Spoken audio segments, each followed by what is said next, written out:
God makes its presence felt in the finite mind, if we're making a concession to the existence of the finite mind. When God makes its existence, registers its presence in the finite mind in the form of the experience of peace, joy, love, enthusiasm, intuition.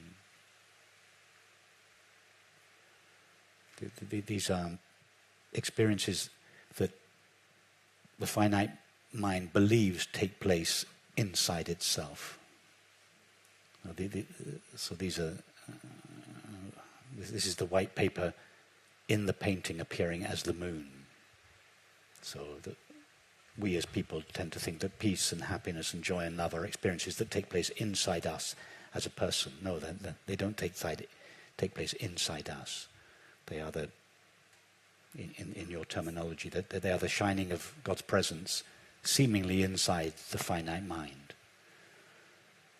So in the same way that the white paper makes its presence felt in the landscape in the form of the full moon, so God's presence makes itself felt in the finite mind in the form of peace.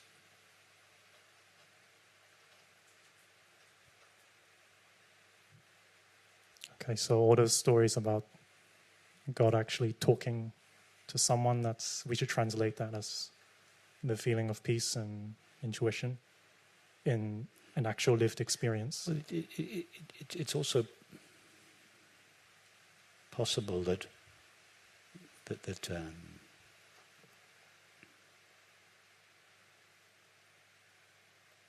intelligence, if we think of God or consciousness as intelligence rather than peace or joy or love, because it is also pure intelligence, it's also possible that pure intelligence reveals itself in the finite mind in a language that the finite mind understands, namely words. So it would be possible for infinite intelligence, which is God's nature, to appear in the mind not just as a feeling of peace or happiness, but as words. In other words, infinite intelligence has assumed the form of words. It has appeared in a way that is understandable by the finite mind. So it could appear in the form of words, literally in the form of a voice. You could hear a voice in your mind that brought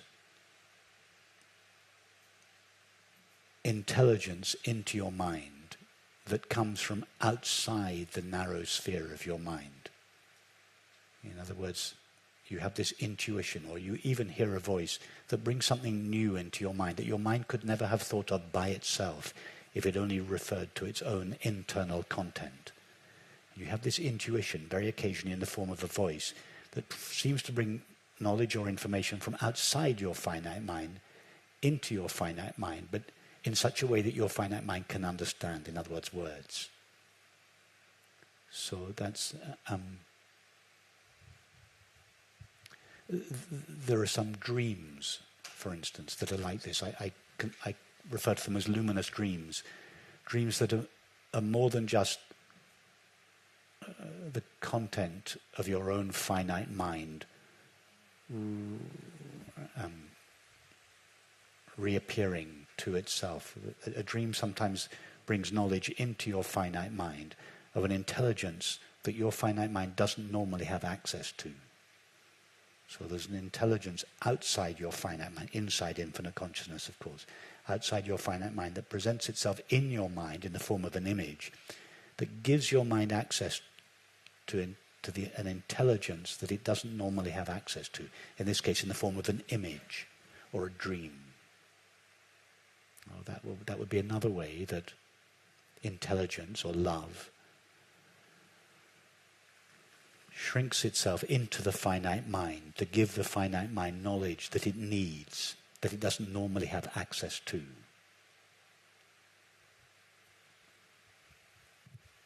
And just to be clear, when you say present itself as a voice, this is different to just having a thought in your head, right?